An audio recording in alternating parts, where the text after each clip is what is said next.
All tools how to do blending. First, we're gonna start with blending stump. What you're gonna need to do is go in circular motions, small circular motions. Now we're gonna go for the brush. It's as easy as that. Use circular motions for this one too. Now we're gonna go for the tissue paper.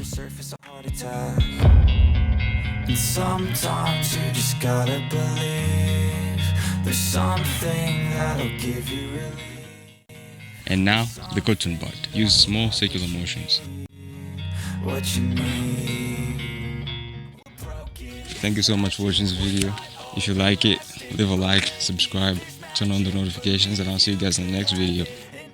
Of sadness, the anxious and panic, the infinite vastness of all that is blackness.